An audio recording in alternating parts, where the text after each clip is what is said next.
اعوذ باللہ من الشیطان الرجیم، بسم اللہ الرحمن الرحیم۔ غسل کی بڑی غلطی ہے جس کی وجہ سے غسل نہیں ہوتا اور ہمیشہ آپ ناپاک رہتے ہیں۔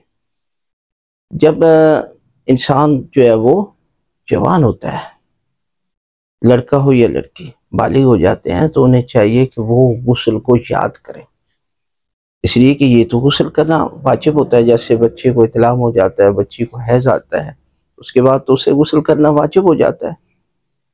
اب اگر اسے غسل نہیں آتا تو نجاست میں ہے۔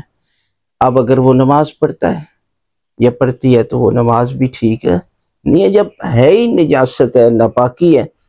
اسی طرح جب شادی بھی ہو جاتی ہے تو خواتین کو اور بالخصوص مردوں کو بالکل پتہ نہیں ہوتا کہ غسل کون سا کرنا ہے، کیسے کرنا ہے۔ پھر وہ نماز بھی پڑھتے رہتے ہیں، عبادت بھی کرتے رہتے ہیں، اور پھر اسی طرح خواتین کی جیسے ان کی شادی ہوتی ہے تو جو ہے وہ پالش لگائی ہوئی ہے ناخنوں پر، اور حالانکہ وہ دیکھے کہ جب وہ غسل کرتی ہیں تو وہ پاک نہیں ہوتی، پھر بھی نماز پڑھتی۔ ایسی کوئی عبادت کا کوئی فائدہ نہیں ہے۔ پہلے آپ بنیادی طور پر یاد رکھیں کہ غسل کیسے کیا جاتا ہے، آپ غسل کو یاد کریں، اس لیے کہ ہر عبادت کی بنیاد طہارت ہے، اور جب طہارت ہی نہیں ہے تو آپ کی عبادت کیسی؟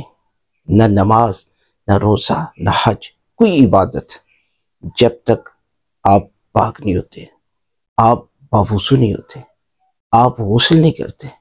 لہذا ہمیشہ اگر آپ ناپاکی کی حالت میں رہتے ہیں تو پھر آپ کی کوئی عبادت قبول نہیں ہے۔